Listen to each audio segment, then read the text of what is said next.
5 words. Seriously, just 5 words in the task finale.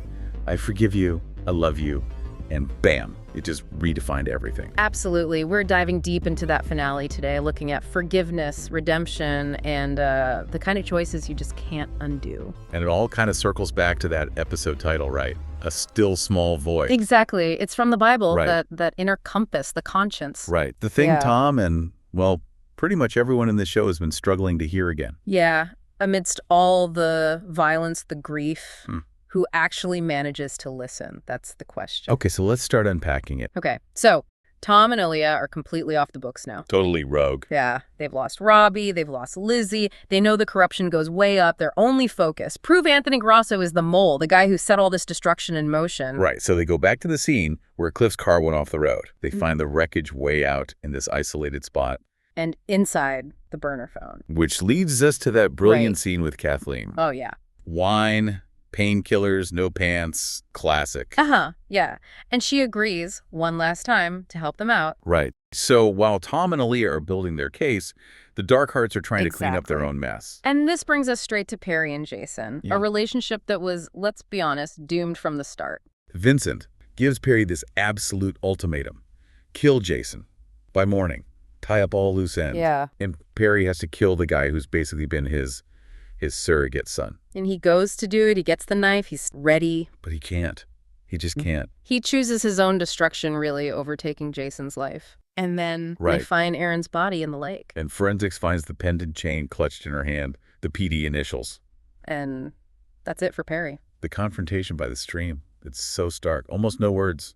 Jayson confronts him, pulls the knife, and it's over. Quiet, brutal, just inevitable, really. But the real tragedy, I think, is Perry's final act. As he's bleeding out, even with Jayson standing there, having just killed him, Perry protects him one last time. It's, Yeah. a heartbreaking end for such a flawed guy. So then Dorsey Right. shows up at Grasso's place, ready to silence Grasso for good before he can flip and expose everything. But Grasso's smarter than Dorsey thought. He gets the drop on him, holds him at gunpoint. And declares he's done. He's turning himself in. Finally. But it all goes sideways. Fast. A shootout. Dorsey's killed. The gang member's killed. Vincent. Right. And Grasso catches a bullet. Badly wounded. Critical. Okay, but here's where Grasso's character arc gets really interesting. Right. The Darkhearts know Maeve has the money. And they're going after her. And he's dying. He can barely move. Yet, he drags himself to his car. And races towards Maeve's house.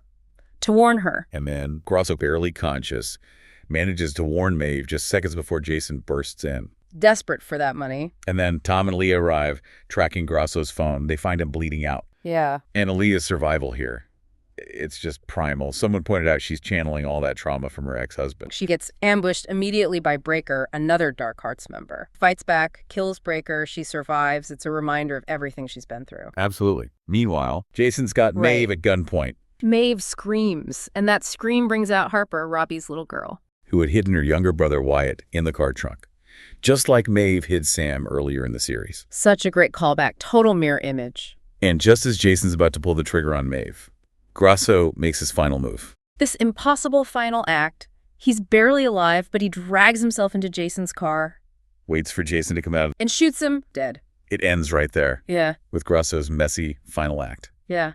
And then Tom sees the bag, sees the $1 million, knows exactly what it is, Knows where it came from, what Robbie wanted. and he zips it back up, just leaves it. That choice.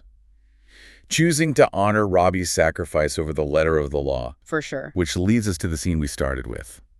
Tom, in the courtroom, for Ethan's sentencing. Right. And Tom lays it all out for the court. The struggle to get Ethan diagnosed, the pandemic causing a medication shortage, the voices coming back. He acknowledges that this one horrific event, it threatens to define Ethan's entire existence. And that's where Tom, the broken man, the former priest, steps back into being just. That? Yeah.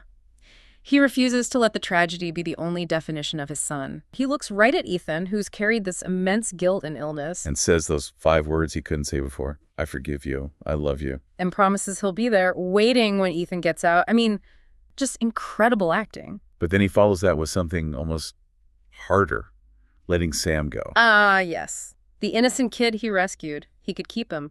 Father Daniel even points out Right. it would be good for Tom. But it wouldn't be the best thing for Sam. Exactly. And Tom listens to that, his conscience. He prioritizes Sam's future over his own need, his own connection. That's him finally finding his moral voice again. Undeniably. And the finale closes with Maeve packing up the kids, Harper and Wyatt, driving away. Out of Delco. Maybe towards Canada like Robbie dreamed of for them. And Tom's silence about the money. That's his final act of compassion, acknowledging Robbie's own journey, doing whatever it took for his family. Man, it's heavy stuff. Absolutely. So when you connect all these threads, the crime, the violence, it feels like the setting, not the story. Right. The real story was about fathers, wasn't it? Failing, trying to find penance, trying to give the next generation something, hope. And the big takeaway seems to be, you don't just get Right. over guilt, you have to live with it. But maybe peace, real peace, only comes when you actively carry that guilt while making these huge selfless sacrifices for others. Okay, we'd love to hear your thoughts. And hey, if you enjoyed this deep dive into the ending of Task, hit that like button, maybe subscribe for more analysis like this. Thanks so much for joining us today. And remember that line, out beyond ideas of wrongdoing and right doing, there is a river. Task definitely found that river, and it was worth every heartbreaking, complex Absolutely. moment getting there. Until next time.